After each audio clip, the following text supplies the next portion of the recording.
नमस्कार विद्यार्थी मित्रों, सेट सीएल हिंदी हाईस्कूल ધોરણ 9 વિષય ગુજરાતી। આજે આપણે એકમ 1 જોઈશું, વ્યાકરણ વિભાગ। તેમાં સમાનાર્થી શબ્દો સૌથી પહેલાં જોઈશું। પેજ નંબર 21 પર આપેલા છે। સમાનાર્થી શબ્દ એટલે સમાન અર્થવાળા શબ્દોને સમાનાર્થી શબ્દ કહે છે। પર્યાય શબ્દો પણ કહી શકાય। ટૂંકમાં ચોપડીમાં પાઠ કે કાવ્ય પૂરો થયા પછી જે શબ્દાર્થ આપવામાં આવે છે એને પણ સમાનાર્થી શબ્દ કહી શકાય। એટલે હવે તમારે તમારા ગુજરાતીના ચોપડામાં દરેક પાઠને અંતે આપેલા સમાનાર્થી શબ્દો એટલે કે શબ્દાર્થ તમારે જોઈને લખવાના રહેશે। સમાનાર્થી શબ્દો જાણવાથી આપણું શબ્દ ભંડોળ વધે છે, સાથે સાથે આપણી ભાષાની લેખન શૈલી, વર્ણન શક્તિ અને યાદશક્તિ પણ વધે છે અને ગુજરાતી વિષયમાં આપણે થોડા વધારે ચોક્કસ થઈએ। સમાનાર્થી શબ્દોનું ઉદાહરણ જો જોઈએ તો પેજ નંબર 21 પર આપવામાં આવેલ અંતરિક્ષ। અંતરિક્ષ એટલે અંબર, આકાશ, આગ, ગગન, નભ, વ્યોમ। આમ એક શબ્દના અનેક અર્થો થાય છે। તો આવી રીતે એક શબ્દથી લઈને પાછળ પેજ નંબર 22 સુધી જેટલા પણ સમાનાર્થી શબ્દો આપેલા છે તે તમારે યાદ કરવાના રહેશે। ટોટલ 144 શબ્દો અને એના અર્થ આપેલા છે, એ તો તમારે યાદ રાખવાના, લખી પણ લેવાના। સાથે સાથે દરેક પાઠ અને કાવ્યને અંતે આપેલા શબ્દોના અર્થ પણ વાંચીને યાદ કરશો। સમાનાર્થી શબ્દ એટલે સરખો અર્થ ધરાવતા શબ્દો। ફરીવાર એક ઉદાહરણ લઈ લઈએ। ફૂલ તો એનો અર્થ થશે કુસુમ, ગુલ, પુષ્પ, સુમન। તો આમ એક જ શબ્દના અનેક અર્થો છે, એ તમારે યાદ રાખવા રહેશે। તો હવે તમને સમજણ પડી ને કે સમાનાર્થી શબ્દ। તો વિદ્યાર્થી મિત્રો, સમાનાર્થી શબ્દ તમે તમારા ગુજરાતીના ચોપડામાં એક પાઠ પાડીને વ્યાકરણ વિભાગ કરીને એમાં તમે જરૂર લખી લેશો। 1 થી 44 શબ્દો આપેલા છે ચોપડીમાં, એક પેજ નંબર 21 અને 22 ઉપર, એ તો લખવાના જ છે। સાથે સાથે દરેક પાઠ અને કવિતાને અંતે આપેલા સમાન અર્થ ધરાવતા શબ્દો પણ તમારે શોધીને લખવાના રહેશે। હવે જોઈએ વિરુદ્ધાર્થી શબ્દ। વિરુદ્ધ અર્થ ધરાવતા શબ્દોને વિરુદ્ધાર્થી શબ્દો કહે છે। વાક્યને વધુ સારી રીતે રજૂ કરવા માટે વિધેયમાંથી નિષેધ કે નિષેધમાંથી વિધેય વાક્ય ફેરવવા માટે વિરુદ્ધાર્થી શબ્દો જાણવા જોઈએ। ટૂંકમાં વિરોધ અર્થ દર્શાવે એને વિરુદ્ધાર્થી કહે છે। દાખલા તરીકે પેજ નંબર 23 પર આપેલ અઘરું શબ્દ છે, એનો વિરુદ્ધાર્થી શબ્દ થશે સહેલું। અઢળક, અઢળકનો અર્થ થાય છે ઘણું, પણ એનો વિરુદ્ધાર્થી શબ્દ થશે અલ્પ, થોડું। તો આમ ઉદાહરણ રૂપે આપેલા આ વિરુદ્ધાર્થી શબ્દો તમારી ચોપડીમાં આપેલા છે। તેમાં કેટલાક વિરુદ્ધાર્થી સંજ્ઞા શબ્દો પણ આપેલા છે। દાખલા તરીકે અંધકાર, તો એનો વિરુદ્ધ અર્થ થશે પ્રકાશ। બીજો અર્થ છે આકર્ષણ, તો એનો અર્થ થશે અપાકર્ષણ। તો આમ આવી સંજ્ઞા ધરાવતા વિરુદ્ધાર્થી શબ્દો પણ નમૂના રૂપે આપેલા છે, તે પણ તમે યાદ કરી લેજો, જે 1 થી 36 સુધી આપેલા છે। તો વિદ્યાર્થી મિત્રો, વિરુદ્ધાર્થી શબ્દો કુલ 1 થી 32 આપ્યા છે। ત્યાર પછી કેટલાક વિરુદ્ધાર્થી સંજ્ઞાના શબ્દો 1 થી 37 આપ્યા છે, એ પણ લખી લેજો। અને હવે કેટલાક વિરુદ્ધાર્થી ક્રિયાપદો આપેલા છે, એ લગભગ 6 જેટલા છે, એ પણ તમારે લખીને વાંચીને યાદ કરવાના રહેશે। એમાં એક ઉદાહરણ આપણે જોઈએ, વેચવું, તો એનો વિરુદ્ધાર્થી અર્થ થશે ખરીદવું। ફૂલવું, તો એનો વિરુદ્ધાર્થી અર્થ થશે સંકોચાવું। તો આમ વિરુદ્ધાર્થી ક્રિયાપદો પણ આપેલા છે। તો આ તમારે પેજ નંબર 23 થી 24 સુધી બધા જ વિરુદ્ધાર્થી શબ્દો લખી લેવાના રહેશે, જેમાં કેટલાક વિરુદ્ધાર્થી વિશેષણો છે, કેટલાક વિરુદ્ધાર્થી સંજ્ઞા છે અને કેટલાક વિરુદ્ધાર્થી ક્રિયાપદો છે. આ ત્રણેય વિશે તમારે લખી અને યાદ કરવાના રહેશે. આ સાથે જ પાઠ અને કવિતાને અંતે પણ વિરુદ્ધાર્થી શબ્દો આપેલા જ છે, એ પણ તમે નોટ કરી લેશો, જેથી તમારા વિરુદ્ધાર્થી શબ્દોનું ભંડોળ વધી જાય અને તમે યાદ કરી શકો અને તમારા જ્ઞાનમાં વધારો થઈ શકે. એકમ 1માં વ્યાકરણ વિભાગમાં કોષક્રમ જોઈએ આપણે હવે. તો કોષક્રમ શા માટે જોઈએ?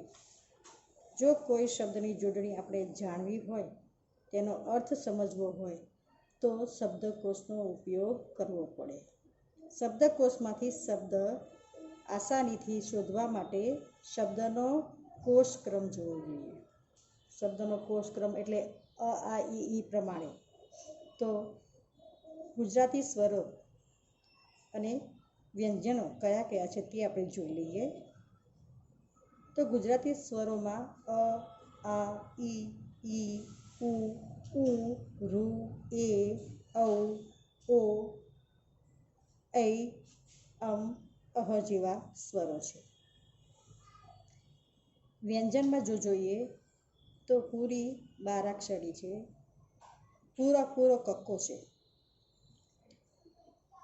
કક્કાનો ક્રમ જો જોઈએ તો ક ખ ગ ઘ ચ છ જ ટ ટ ઠ ડ ઢ ણ ત થ દ ધ ન પ ફ બ ભ મ ય ર લ વ શ શ સ હ ક્ષ અજ્ઞ. ખરું ને? તો સ્વર અને વ્યંજનો તમને ખબર પડી હશે. સાથે સાથે આપણે બારાક્ષરી જોઈ લઈએ. બારાક્ષરી એટલે 12 અક્ષરની બારાક્ષરી. ઉદાહરણ રૂપે ક અક્ષરને લઈએ તો ક, કા, કી, કી, કુ, કુ, કે, કો, કૌ, કમ, અહ. તો આમ 12 અક્ષરોથી બનેલી બારાક્ષરી છે. હવે કોષક્રમ જાણવા માટે આપણે શરૂઆતથી જ સ્વરમાં હોય તો સ્વર, વ્યંજનમાં હોય તો વ્યંજનમાં એ પ્રમાણે ગોઠવવા પડે. શબ્દકોશમાં સૌથી પહેલાં અથી શરૂ થતા અને છેલ્લે હથી શરૂ થતા શબ્દો આવે છે. જ્યારે અણ ને અળથી શરૂ થતા શબ્દો ન હોવાથી તેનો શબ્દકોશમાં સમાવેશ થતો નથી. ક્ષ એક એવો શબ્દ છે, એ ક અને ષનો જોડાક્ષર હોવાથી ક્ષથી શરૂ થતા શબ્દો કની શ્રેણીમાં આવે છે. જ્યારે યજ્ઞનો જ્ઞ એ જ અને ગનો જોડાક્ષર હોવાથી જ્ઞથી શરૂ થતા શબ્દો જની જોડણીમાં આવે છે. હવે કેટલાક શબ્દોને આપણે ક્રમસર જો ગોઠવીએ તો હળ, પાણી, ગુજરાત, ખુરશી, ક્ષણ, સસલું, તેલ, ગરમ, ખનીજ, કોળિયું. બરાબર છે? તો આવા શબ્દોને આપણે ઉત્તર તરીકે જો ગોઠવીશું તો કોળિયું સૌથી પહેલાં આવશે, કારણ કે એક ક અક્ષર ઉપર છે. પછી ક્ષ શબ્દને આપણે કમાં જ લીધેલો છે એટલે ક્ષણ આવશે. પછી ખનીજ આવશે, પછી ખુરશી આવશે, ગરમ આવશે, ગુજરાત આવશે, તેલ આવશે, પાણી આવશે, સસલું અને હળ. તો આ શબ્દો કક્કાવારી પ્રમાણે ગોઠવાયેલા છે. તો તમને ખ્યાલ આવ્યો કે કોષક્રમમાં કઈ રીતે શબ્દોને ગોઠવવામાં આવે છે. તો આમ પરીક્ષામાં પૂછાય કે ભાઈ કોષક્રમ પ્રમાણે શબ્દોને ગોઠવો, તો તમારે આ રીતે ગોઠવવાના રહેશે.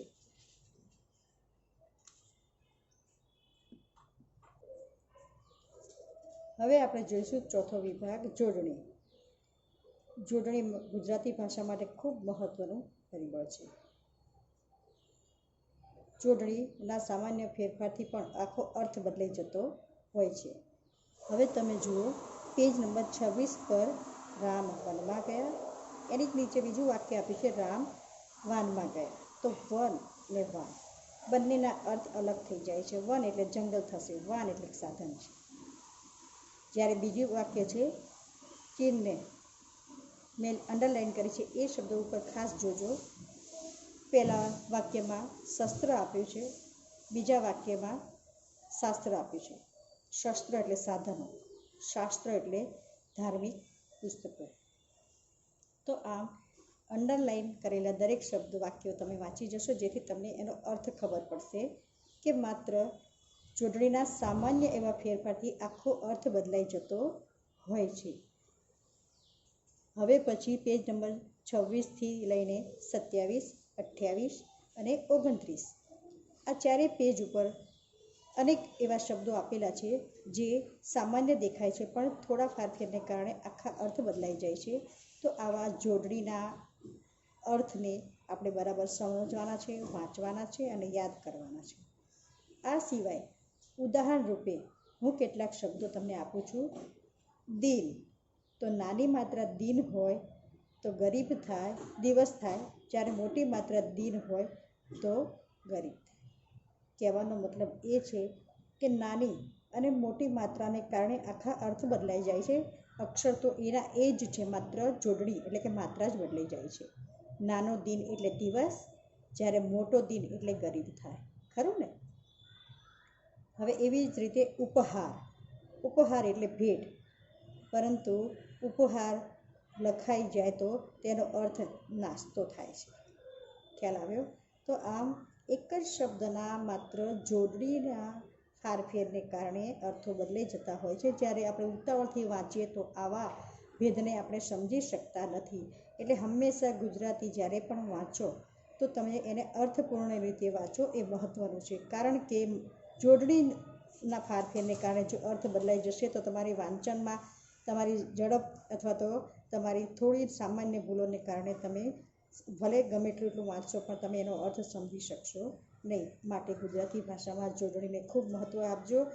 પૂરા ચોપડીમાંથી જેટલી પણ જોડણી તમને અઘરી લાગતી હોય એ બધી નોંધી લેશો અને જોડણીનો વારંવાર અભ્યાસ કરશો, એનો અર્થ સમજવાની કોશિશ કરશો. એ વધારે મહત્ત્વનું છે.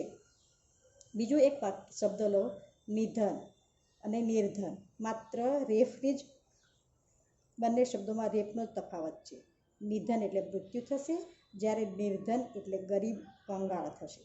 ખ્યાલ આવ્યો તમને કે એક સામાન્ય જોડણીના ફારફેરને કારણે આખા શબ્દોના અર્થ બદલાઈ જતા હોય છે.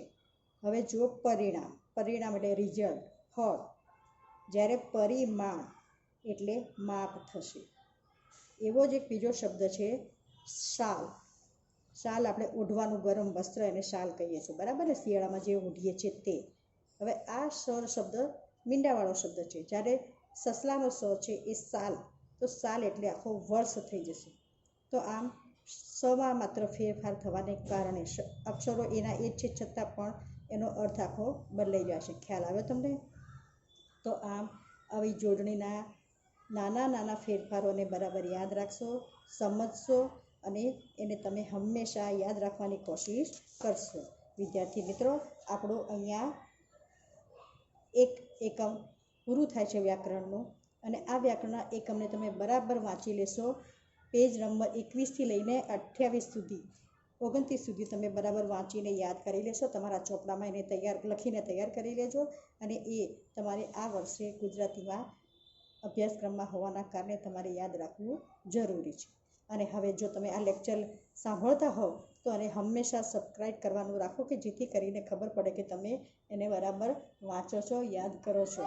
નમસ્કાર.